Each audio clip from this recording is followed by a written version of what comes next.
ایک نبی صلی اللہ علیہ وسلم کا توکل ہے جس پہ ہمیں حکم نہیں دیا گیا کہ ہم اس کو فالو کریں. تبھی بعض حضرات مذہبی اسکالر اس کو ایسے بیان کرتے ہیں کہ لوگ کہتے ہیں ہمارے لیے تو دین پہ چلنا ممکن ہی نہیں ہے, اور پھر کہتے ہیں یہ علماء کا لائف سٹائل دیکھو, یہ باتیں تو یہ نبی کی سیرت تو یہ بتاتے ہیں کہ 40 دن گھر میں چولہا نہیں جلتا تھا اور ان لوگوں نے آٹومیٹک چولہے رکھے ہوئے ہیں, ایک دن ان کی گیس کا ناغہ نہیں ہوتا, 4 سلنڈر گھر میں رکھے ہوئے ہوتے ہیں, 4 ہر جگہ منہ سے 4 پتہ نہیں کیوں نکلتا, 2 ایک سلنڈر گھر میں رکھا ہوا ہوتا ہے. اتنے سلنڈر گھر میں رکھے ہوتے ہیں, یہ ہوتا ہے وہ ہوتا ہے.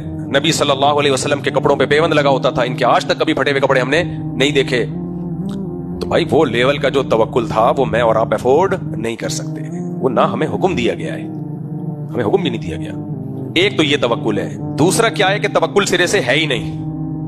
جو ہمارے دنیا دار طبقے میں چل رہا ہے وہ ہر چیز سمجھتے ہیں اسباب اسباب اسباب, لہذا وہ پیسہ بچاتے ہیں خطرات کی بیس پہ. یہ بھی ہو سکتا ہے, یہ بھی ہو سکتا ہے, یہ بھی ہو سکتا ہے, یہ بھی ہو سکتا ہے.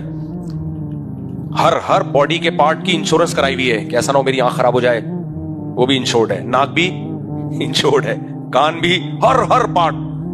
آپ کہہ سکتے ہیں نہیں اتنا بھی نہیں ہے بھائی, جن کے پاس پیسہ ہے نا ان سے جا کے پوچھو. غریبوں کی بات ہی نہیں کر رہا میں, غریب تو بیان سننے آئے نہ کریں. جن کے پاس بہت زیادہ دولت ہے ان کی آپ اسٹائل جا کے دیکھو.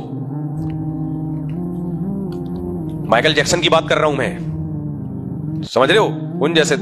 یہ تو ہے نہیں. ہمارے حضرت فرمایا کرتے تھے نا, ہم فرعون کو گالیاں دیتے ہیں, فرمایا وسائل ہی نہیں ہے ہمارے پاس, ہوتے تو فرعون سے 4 ہاتھ آگے ہوتے. دوسری جو درجہ ہے وہ یہ ہے کہ آپ اللہ پہ اعتماد ہی نہ کریں, اسباب ہی کو اپنا باپ بنا کے رکھیں. اس میں پھر کیا ہے, جمع مالا وعددا, مال جمع کرتے رہو اور بیٹھ کے گنتے رہو. بچے بھی روک دو کہ کہیں میرا پیسہ نہ کھا لیں گے. بعض دفعہ ماں مر جاتی ہے, باپ دوسری شادی کرنا چاہتا ہے, بچے کرنے کیوں نہیں دیتے؟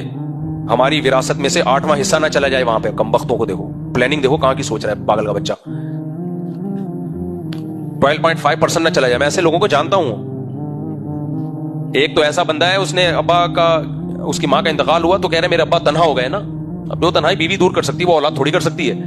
کہہ رہے ابا ڈپریشن میں چلے گئے, ہم نے کرنی نہیں تھی شادی, ابا مر ہی گئے. کہ ابا جب مر گئے تو پھر ہم روتے تھے یار ابا کو ہم خوشیاں دے دیتے. میں نے کہا جو مکہ لڑائی کے بعد یاد آئے نا کہ کاش میں یہاں لگا دیتا, وہ مکہ اپنے منہ پہ لگا دینا چاہیے. ایک آدمی لڑ رہا تھا نا, مار کھا کے آیا, بعد میں کہا تو نے مارا کیوں نہیں؟ کہہ رہا بھائی یاد ہی نہیں رہا, یہ والا مکہ تو میں ادھر لگا سکتا تھا اس کے.